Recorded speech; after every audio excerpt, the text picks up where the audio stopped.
Welcome to Talking Out the Box podcast. I am your host. Wait. Where's the ledger board? There it is. Look. I'm your host, Lamont Ferguson, and I am elated, ecstatic to be here today because I have a special guest, a very special guest, NICLOUS HOWARD of PWP Productions. Man, he gonna come up and he gonna we gonna have a great time, a phenomenal time. But before I bring him in, you know what I like to say. I like to say, be great on purpose. Make sure everything is intentional in what you do in your life. Don't accidentally be great. Don't accidentally do something that's phenomenal. Listen, be great on purpose. Just be great on purpose. And then this right here, the Wi-Fi connection thing. Listen, this is what I mean by the Wi-Fi connection thing. Your connection, whether it's through T-Mobile, Spectrum, Sprint, Verizon, or Cox Cable, your Wi-Fi connection may be shaky because the wind is blowing, there's a storm coming, or bottom line, you ain't pay your bill. So that Wi-Fi connection gonna be shaky. But if you stay connected to God, your Wi-Fi, your connection will never ever be shaky.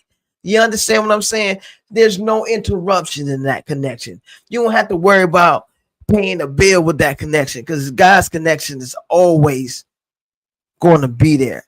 All right. So remember, be great on purpose and stay connected to God because his connection will never ever be shaky. Then I have one more new one. I got a new one. Lift your faith to be bigger than you. Lift your faith to be bigger than you. Because a lot of times we say we have faith in we're going to apply for this job, or we're going to try to get this house, or we're going to try to get this car, or whatever this situation may be. At the end of the day, we still thinking about, man, I hope I got that car. I hope I get that car. Man, I hope I get this job. Oh, man, I hope. If you got faith, you ain't got to hope, brother or sister. Fam, you ain't got to think and hope.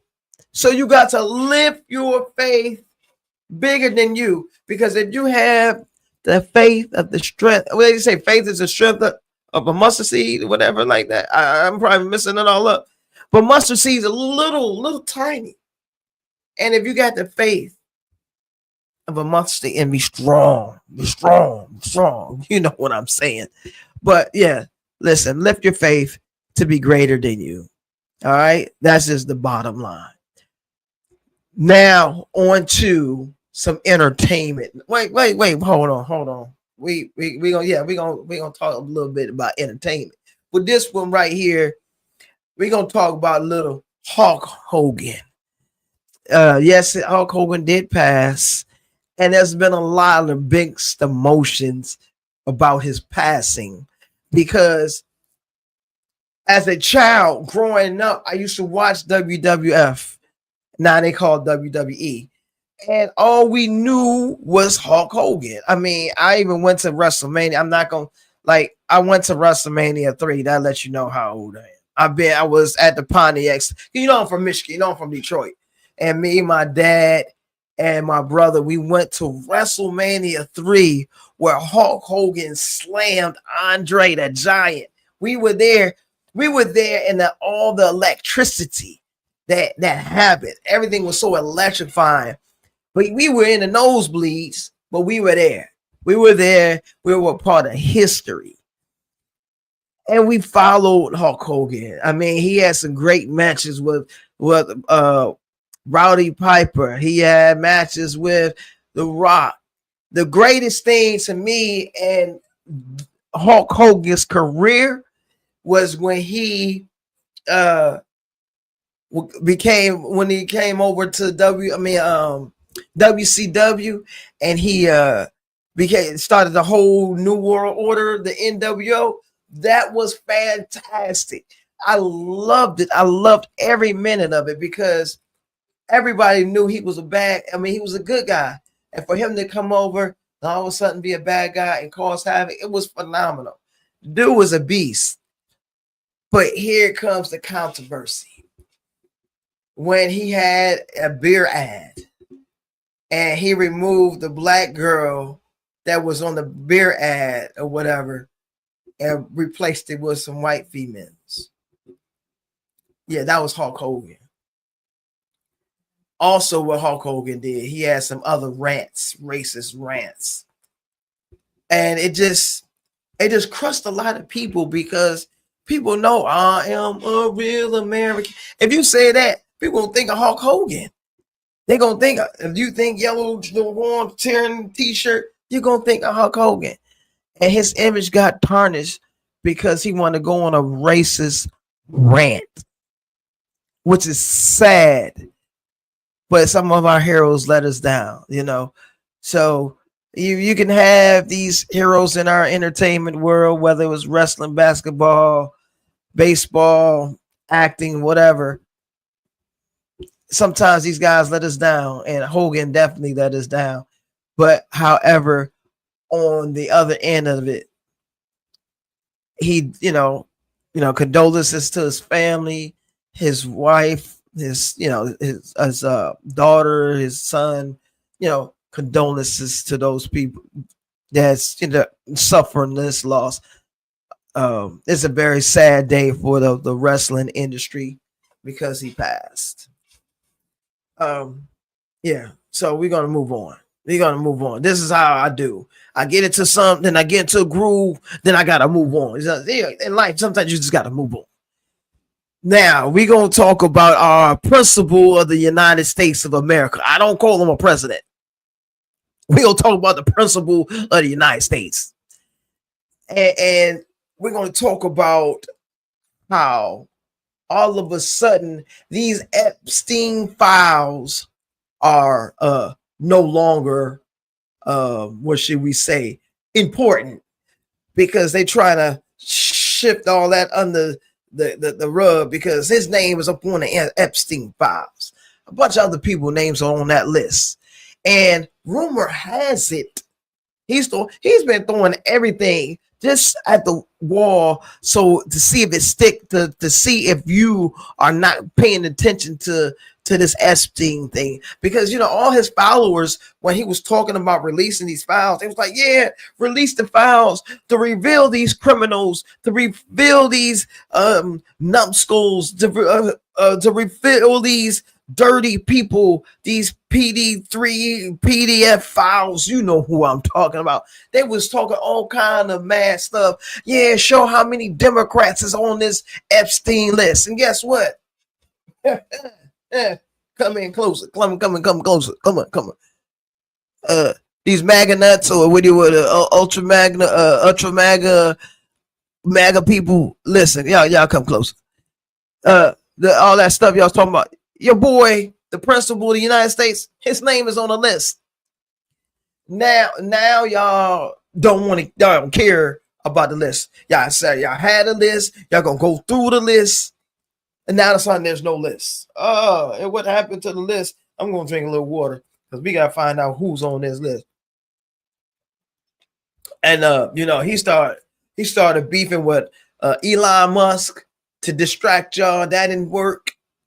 He started beefing with the Dr. King family. He released the files for the Dr. King family, and they was like, we don't want you to do that, and he did it. He just throwing everything at the wall, just throwing everything at the wall to get y'all not to think about him being on this list. And now the most recent rumor have it that he is going to pardon P. Diddy. We gotta laugh at this. He's trying everything. If y'all fall for that, like, oh, he's cool. If he pardons P. Diddy, he's all right with us. Listen, don't let these smoke screens fool y'all. If you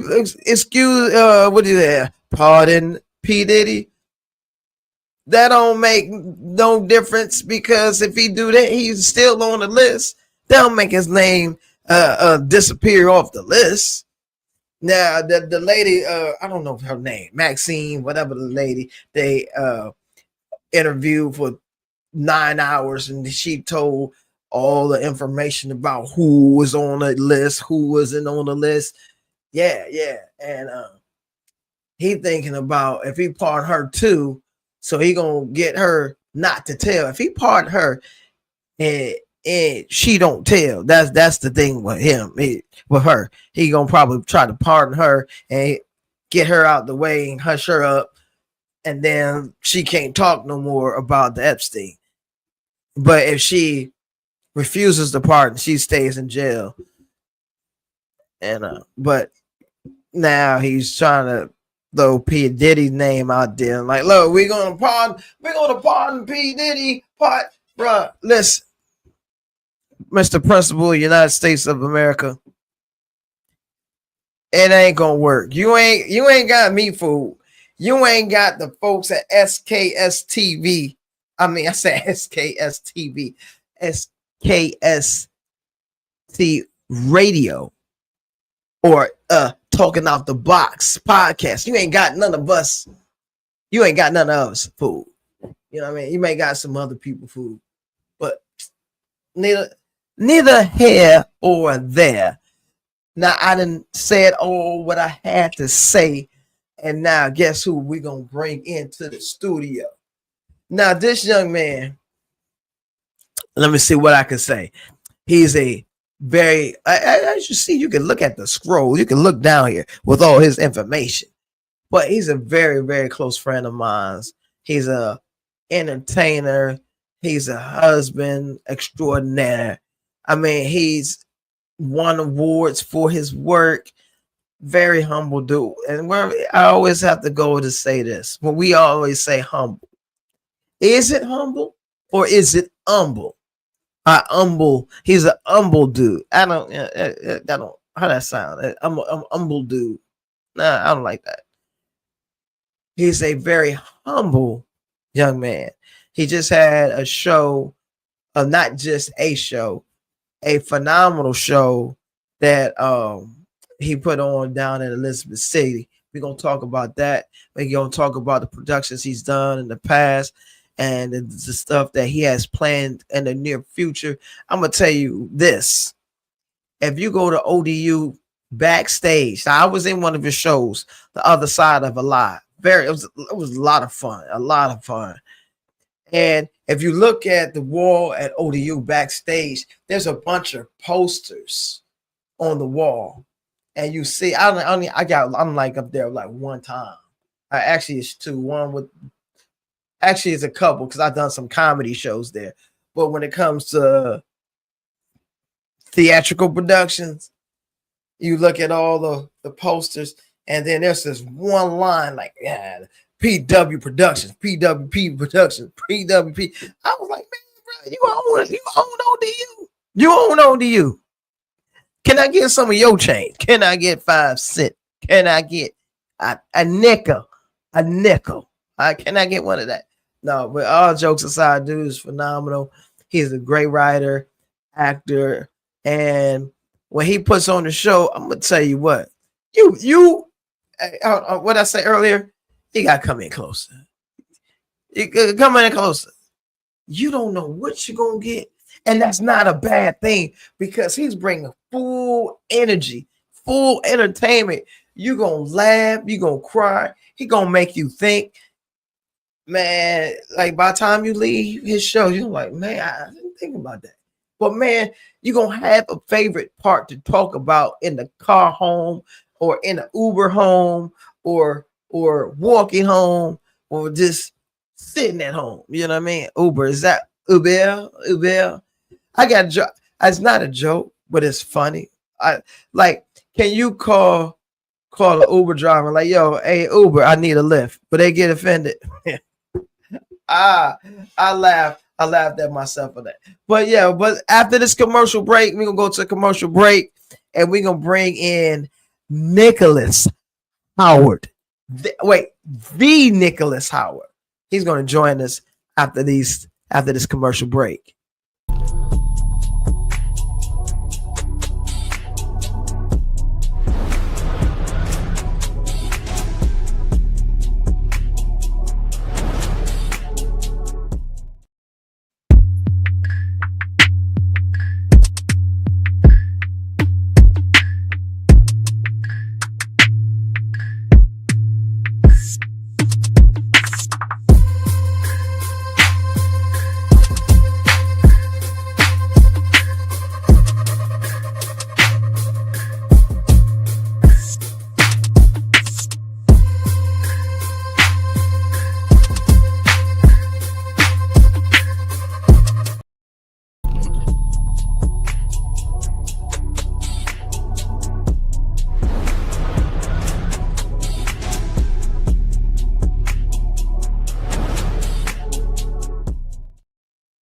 Hey, listen. We back, but we about to check out this previews. The Silent Crisis. It's coming, and they got to premiere this weekend. Watch this. This is gonna be a good movie. All right, and action. There it is. Look at that. We got skills around. Look at that.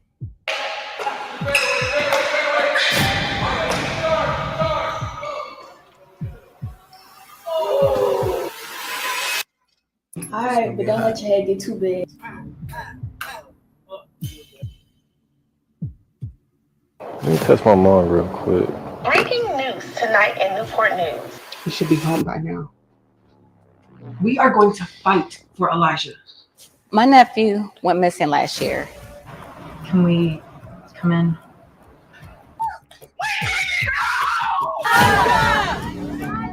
What has the police response been like for you all?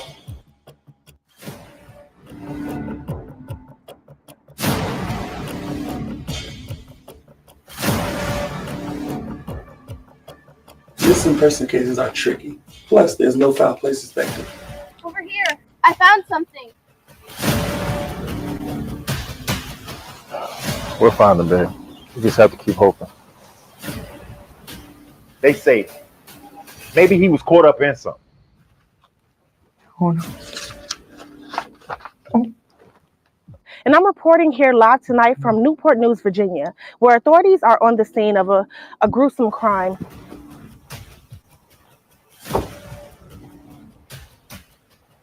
Not another one. No more! No more! No more! No more! No more! No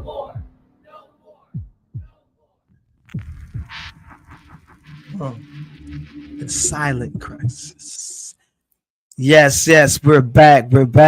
And this, like I said, I was bringing NICLOUS HOWARD. The NICLOUS HOWARD is here in the building. Y'all come in close. Look, he is here. Yes. It's such an honor and privilege to be before you today and be in your presence. That's absolutely a wonder. It's such a nice setup, bro. Oh my goodness, I'm impressed. We try. Yes, y'all do. Man, we gonna jump right into this thing. Like, I know who you are, but the people that's watching, who is NICLOUS HOWARD? Like, what does this guy do? Who is Nick? I'm just a nobody. Trying to tell everybody about somebody who can save everybody. Can I get an amen? Amen. Amen. I thank you for this introduction. I'm regular, everyday, hardworking American Black man. I'm retired or a 20-year veteran. Okay. Thank you for your service. Thank you for saying that. I am a writer, director, actor. Let me see what else. Security. Can I get security? I normally work in healthcare. I did hospice for a long time. I got a master's in healthcare, bachelor's in human resources. Okay. I look good on paper, but in reality, I'm a mental, so Pray for me. I think I like the way I look on there. Look, I think we all gotta be special in some way. Oh no, I get a check for mine. I don't get one though. My kids think I'm special. Like they was, damn, you crazy. I don't know if they mean that for real. Like, do I need to go see some? Damn, you crazy. Why'd you do that? Like, I got 3 girls at home. Yeah, I know. 21. Our father, you're 17. Wonderful father. And 11. Thank you. I appreciate all girls. Lord, something happened when I was younger. I don't know how I end up with all girls, but I'm thankful though. But so you wear all these hats. You had a phenomenal production this weekend. Oh yes. Let's talk about what went down this weekend. Man, Elizabeth City, North Carolina. I tell you, I could not have asked for a better cast and crew. Man, the show was marvelous. It was outstanding, and it was amazing because everybody, we do the interviews after the show, so everybody consistently said, that was amazing. That was one of the best shows they ever seen, and they bragged when I'm like, and I haven't watched it yet. I want to sit down and watch the recording and see how well they did. But it was very it was immaculate. I cannot express my joy and my gratitude for all the actresses and actors. Kudos to you, staff, crew. You guys did amazing, man. I'm so grateful. And first and foremost, I want to just thank God for the opportunity and thank him for showing up and showing out. I still want to throw that elevator away though. now, what was the name of this show here? The name of this show was Undivided. Undivided. Now, you did that one before or I did that one up in we were scheduled to do a tour, so I did the first leg of the tour was in Norfolk, Virginia. And we got rave reviews from that as well. It was mostly dedicated to I want to say society. But Otis got another idea. He says just for Black people, but it was just generally to you come closer to. It was generally to bring us together and to address some of the things that we experience in our society and how they separate us, or being one of the things that can bring us together. Man, let's see. I'm gonna tell y'all, I was in one of his shows. Like I said, and you did an amazing job. Thank you. You don't know what's gonna happen with his, and I'm saying that in a good way. A lot of times people like, man, you don't know what's gonna happen, but it's always a real situation that happens, a funny situation that happens, and it's never left field. Because I've been doing theater for a while, and you have as well. And sometimes stuff you left field, you watching the show like, why did they do that? But it's always on time. It's always punctual. You know what I mean? And this other character that you have in your show, like when you see his play, and you don't see Nick, you see this other guy. Who is that other guy that people need to know about? Oh Lord, Otis. That's the same. That's the same thing. Me and my wife says when we watch it and sit down, and we refer to him in third person because I can't. I know it's me, but it never sets. It never sets in. It's not that I do, such a great job. Because I've never been trained or went to school for this. But it's just like the craziness and the realness of this character. Because I got this character from my uncles and aunts, and just a sense of reality, despite the illusion and delusion that a lot of life portrays in front of us. I try to deal with surface things that are real, that we that he always the comedic realness that'll come from and say anything, but it's genuine and it's from his heart, and it mean well, no matter how he put it out. It may not be the right way. And we all can relate to that, because it's like when you at the picnic, everybody is not politically correct. Oh, definitely not. You know what I'm saying? Especially not in our households. You know how we do it. Us. Yeah. Then there's them. That's sign language. Them and us. But it's real conversations, and your shows are about real conversations. And just like the trailer to that particular movie, The Crisis, your plays have a message. Every play you do is not just for fun; it's a message. Now, why did you get into doing theater just to I want to get my messages out? You could have, you could have did a television show. You could have been a hip hop artist. You could have been a singer, but you chose theater to get your message out.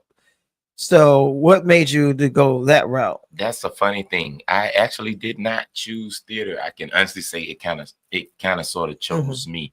I used to do a lot of public speaking and inspirational speaking for the Navy and different events and things like that. And one day we was actually, this is a crazy thing. This is history.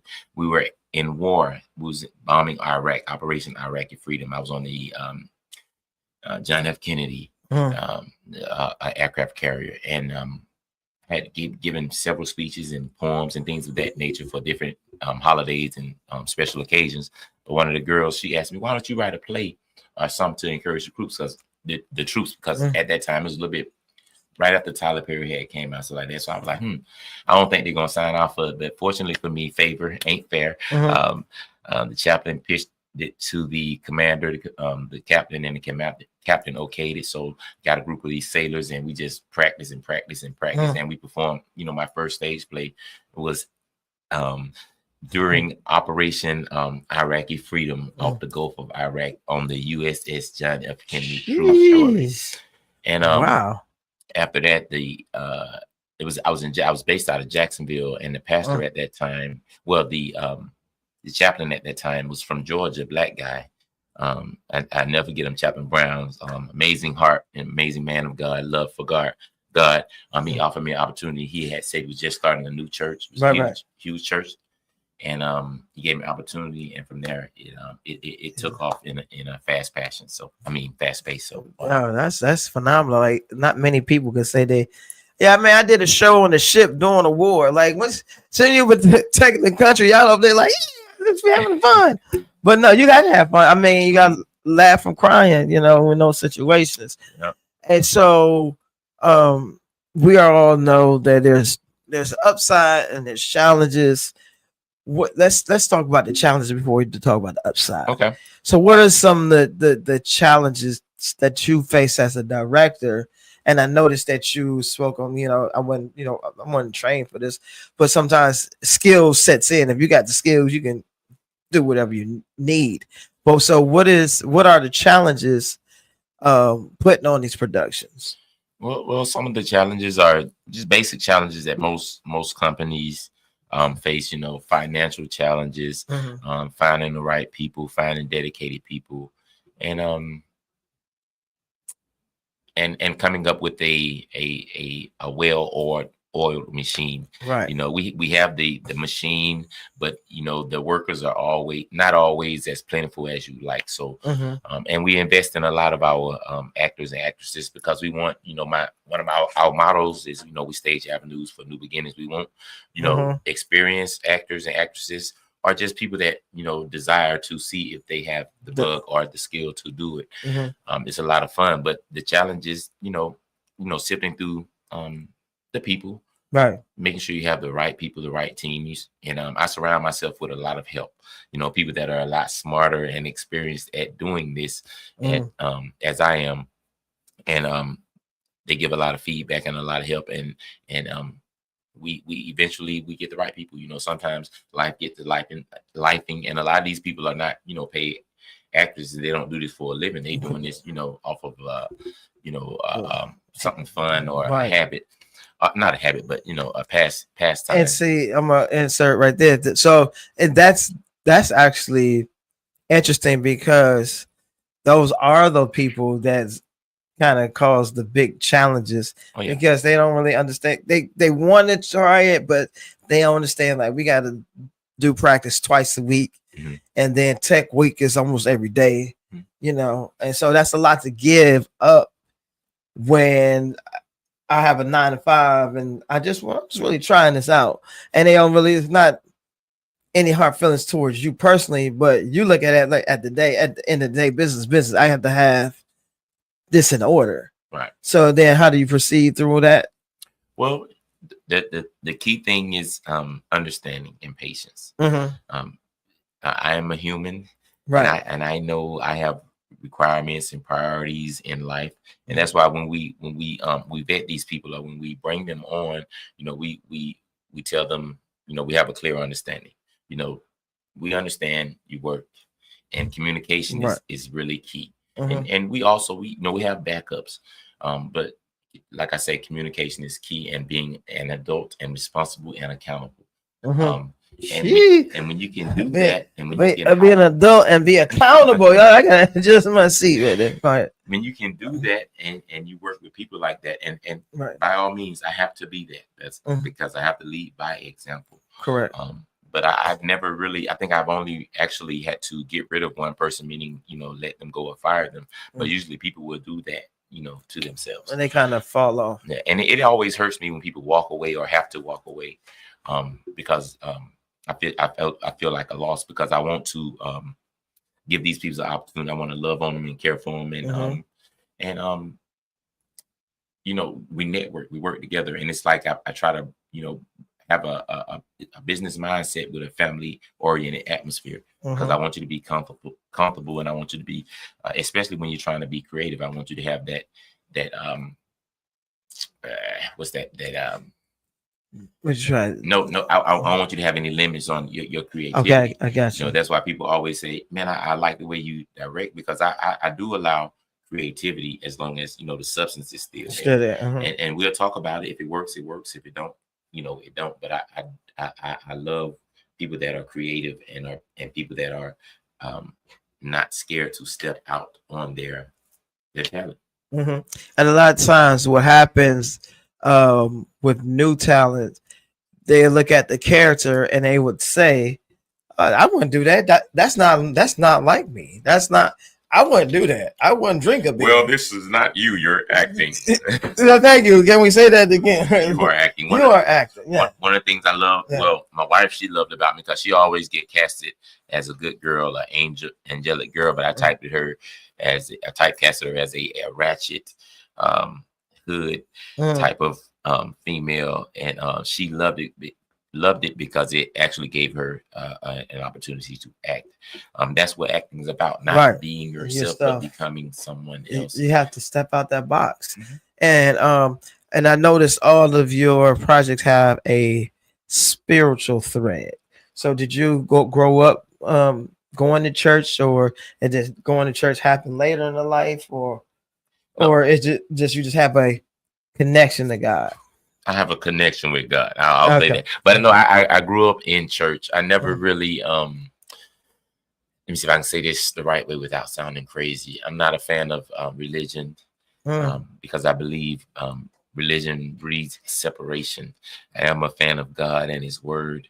But that's powerful. Right. But I do believe in giving people substance. And when I say substance, not only do I entertain them, I'm crazy in itself, so I'm funny, hilarious, but I want to leave you with a changed perspective, you know, a hopeful one, or one that, you know, well, maybe inspired or challenged, or, you know, I want you to grow in some aspect, hopefully, you know, that you'll leave with some sort of substance in not just be entertained. Correct. And that's my desire, to give people hope.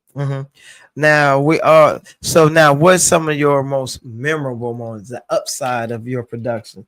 Is there a moment you would say, oh man, I can't believe this person was in the audience, I can't believe I am here doing X, Y, and Z? Man, I got a few of those, several actually, but one of the most, and I'm glad you asked, because I want to shout out Nairobi, baby, shout out this Poet Lariat.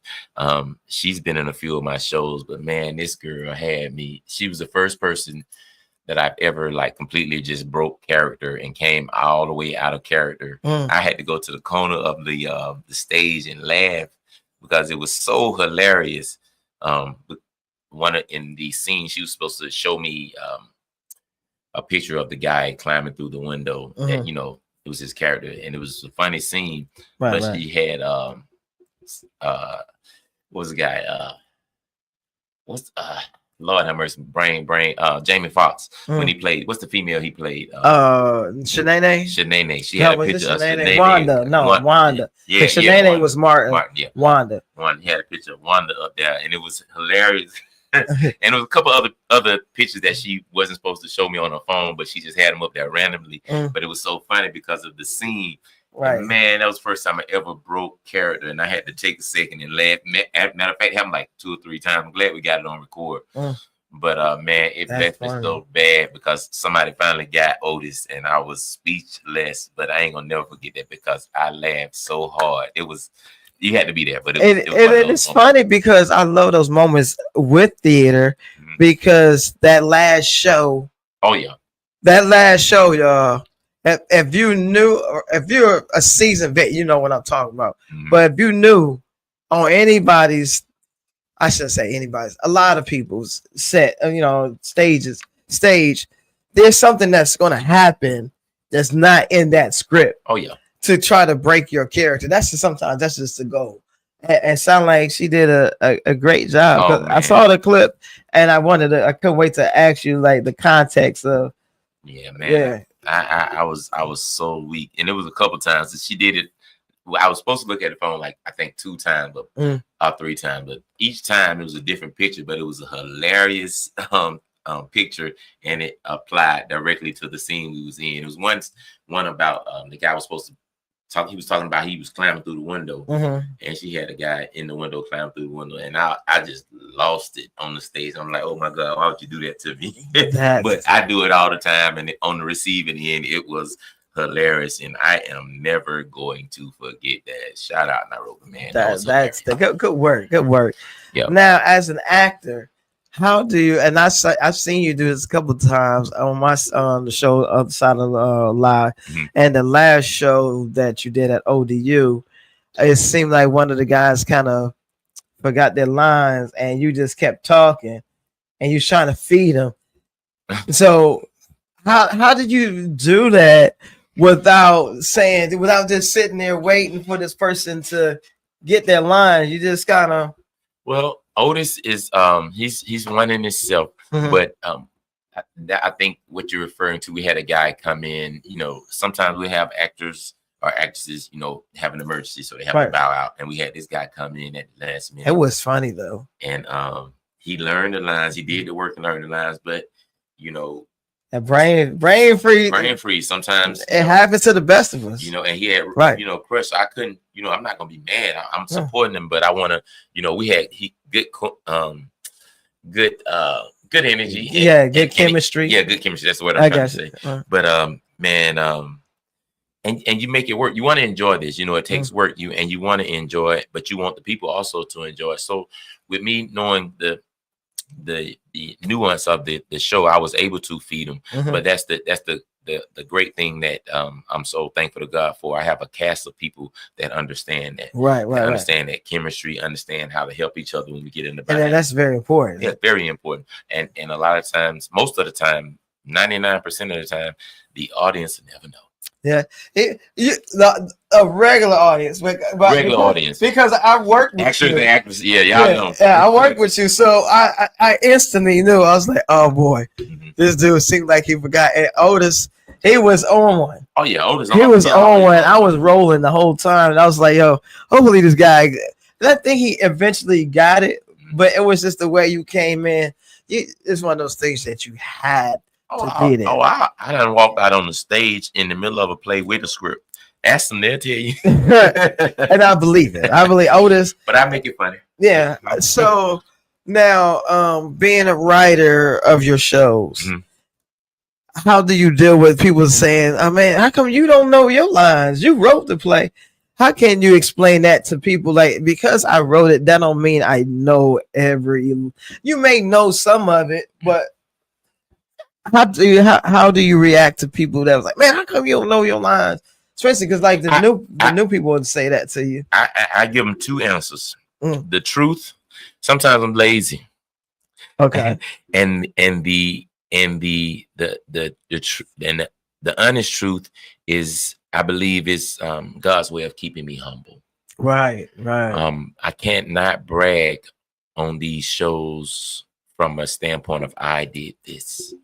I wrote this amazing show because everything about these shows has nothing to do with me. My actors and actresses are phenomenal.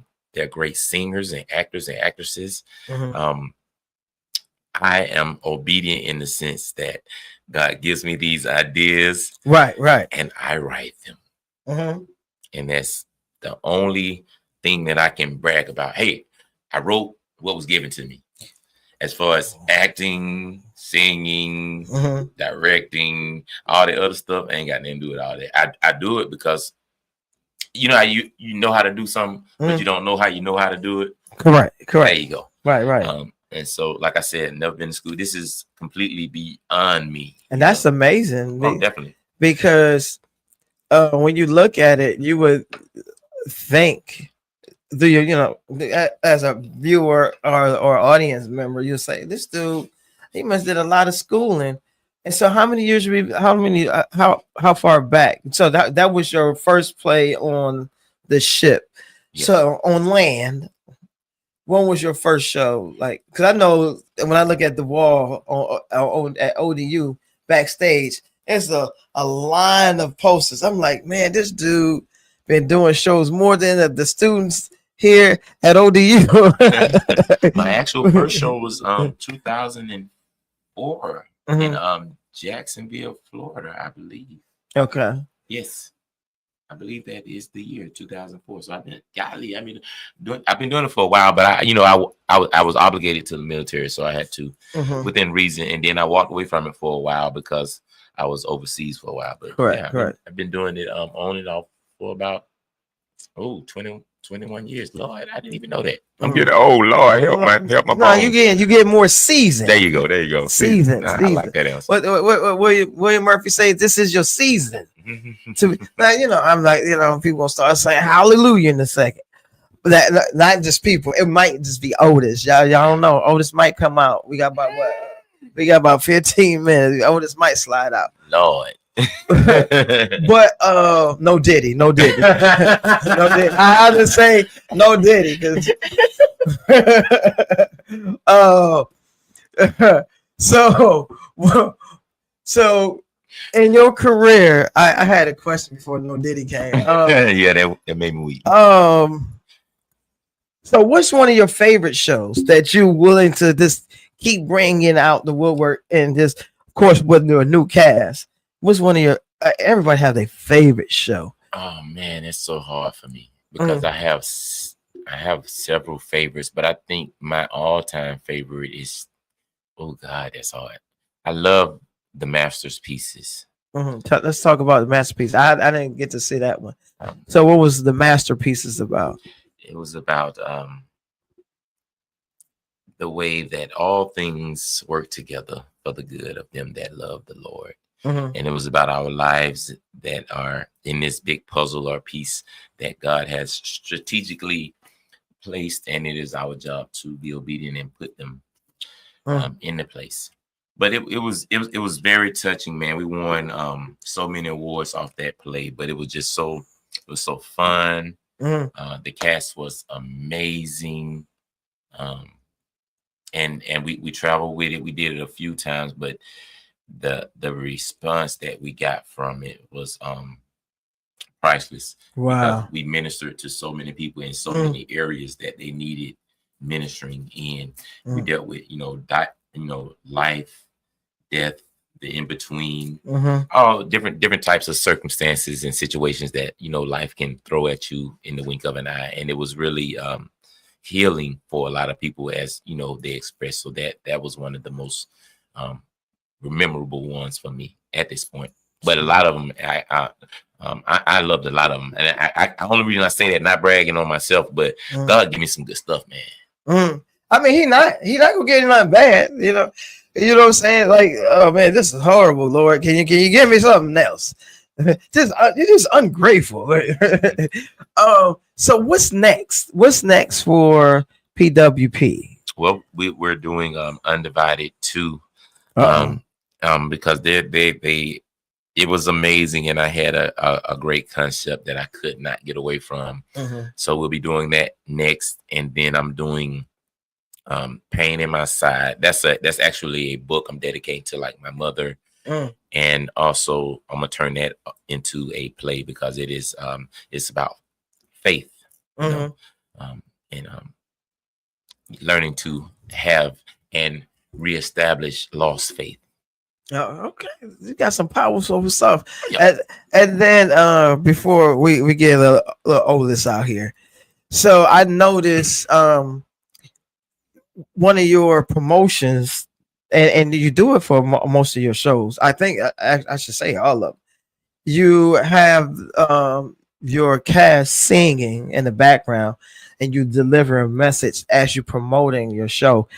How did that concept come? I think it's very unique, and you have, you had every time you have good singers in your crew, and the harmony is always there and on point, and you have a message, and you stand in the middle, and you deliver that message. How did that come about? I always wanted to, like I say, inspire and give hope, and the way I think you do that is love. And that's why I always say catch our love, because in that way we're trying to inspire people and encourage them, because life's right, and we all struggle in our different areas or aspects, financial, health, whatever it is. And so being human and understanding that and know how it feels to be in those situations, sometimes it just takes hey, you can make this. You're gonna be all right. God got you. Trust God. Those type of things, a smile or just a love, a song or something to deafen or eliminate or stand against the attacks the enemy may be throwing your way. And you just came up. There's one day just like, let me try this, and it just kept rolling with it. Oh yeah, they hate me for it. Because we do it off the cuff. I like it to be original and just not nothing planned. And every week they get mad. I'm like, hey, who got inspiration? And I motivate them. I give them, hey, whoever do the inspiration, I'm a cash out, whatever the case may be. I give people a chance to. Some people sometimes they'll come and speak and give the inspiration. Sometimes they'll sing, or whatever the case may be. That's dope. But I always want to inspire, our audience. All right, so we got. Let me look at my shot clock. Okay, we got what 13 minutes left. So Otis, can we bring out Otis? Can Otis slide? No Diddy. Like every time I say slide, no Diddy. Otis. How old is Otis? Why you asking Nick how old I am? I'm sitting right here. Otis is how old he want to be. I think he around 54. Otis, you 54. Do you got a Cadillac? You sound like you drive a Cadillac. Baby, I don't drive nowhere. I got a driver. You must not know about me. I got Monty. Monty. Okay, I got one more question for Otis. When is your next show? Like is Nick gonna give you a show dedicated to Otis? You know how Tyler got Medea. Like, is this whole show gonna be based on Otis? Are we gonna get Otis? Just what we had did that we had said deliver us from Otis before we had got all big and known, but we trying to get him over. Well, let me come back to me. They trying to get me to stop smoking, but I just tell them it's my medicine, and I can't see not smoking dealing with people, because people crazy, and I need them to know how crazy I am, because but Nick got me in everything. I'm gonna be in everything. I'm gonna be starring no matter where I be at. I'm gonna be the star no matter what I'm in. It's about me. So whatever you heard, I'm gonna be there. You better believe it. You better believe it, baby. Yeah. There you have y'all see Otis. Otis ain't the only one. Don't let him fool you. Because you think you the only one can show out, but I'll come in there and turn up if I need to. Now, who are you? I know. They call me Rooster. Oh, that's right. Yeah. They call me. I can sing and dance and do. I shuck and jive just like the rest of them. But I love the Lord too. Yeah. Wait, hold on. You okay, young man? Let me bring you on back. Okay. I take over the podcast. You know I got a slick tongue. The phrase shucking and jiving just like the rest of them, but I still love the Lord. It's hilarious. You know, a bunch of people out here shucking and jiving. But to add, but I still love the Lord. Baby, many people know the word, but not the author. You know what I'm talking about. Yeah. Hey, Nick, come back. Save me from Rooster. My bad, bro. I tell you, man. Hey, boy, look here. Rooster, look, that gotta be your quote on your Facebook today, tonight. TANIGT. Tonight. I forget the H. I shuck and jive with the best of them, but I still love the Lord. That's hilarious. That is hilarious. All right, before we wrap, where can people find Nick and the rest of your production shows that's coming up?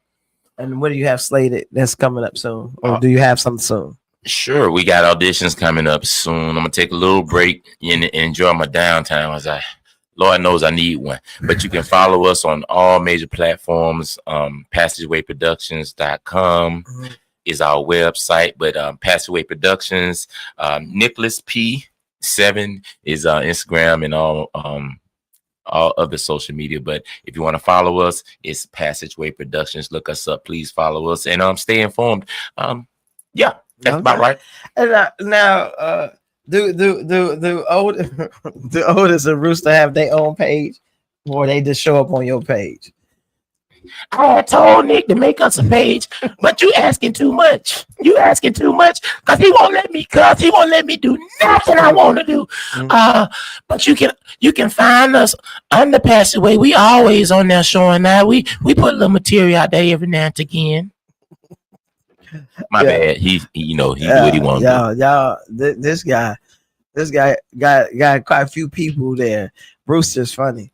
But listen, y'all gotta follow this guy, man. Make sure y'all follow him on all platforms.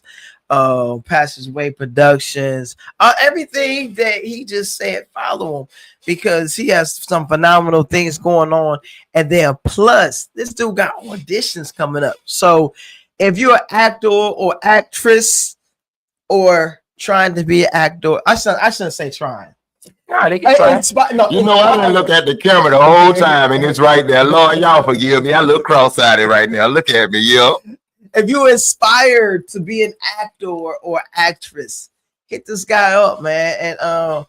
And he's definitely gonna show you some love. And shout out to the cast and crew and the stage hands and the stage director and the wife, all that. Make sure, like I said, big shout out to all of y'all, and make sure you catch this next show. And listen, I got a couple of things that's happening myself. Man, I'm following you, and I'm coming to your shows. I haven't been on the Wednesday one. I'm coming though. All right. Well, on August 13th, we got a phenomenal comedy show, the midweek comedy relief at the Fun Family Experience Theater, downtown Virginia Beach. Not downtown, excuse me.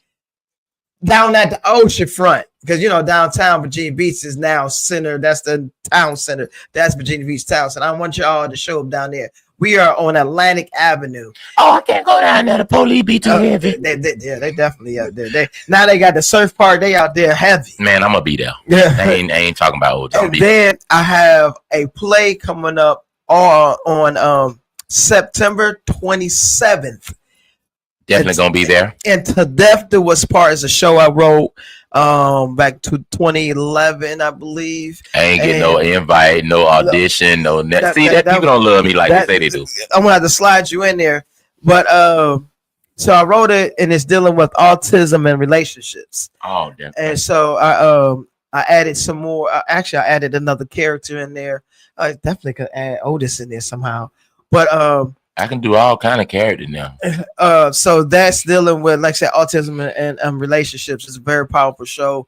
I've done it quite a few times, and people asking me if I'm going to do it again. So I added some scenes for the people that say I saw that back in 2011. Nah, you ain't seen this one, and it's on fire. It's gonna be on fire. Definitely, I will be in the building. I cannot wait. Yeah, so make sure y'all tune in and follow me on Facebook at Lamont Ferguson, or you can follow me at I am Ferg5 on Instagram and TikTok. I do a bunch of TikToks and Instagramming, and then make sure you follow SKST Radio and for all the other podcasts that's on this network, and make sure you continue to follow me, Talking Out the Box podcast.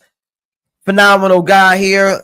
Make sure you follow this gentleman, NICLOUS HOWARD, and keep tuning in. And remember, stay connected to God, because his Wi-Fi connection is never ever shaky. He's always stable. Be great on purpose and lift your faith to be greater and bigger than you. You have a great night and God bless. Peace out, y'all. Peace.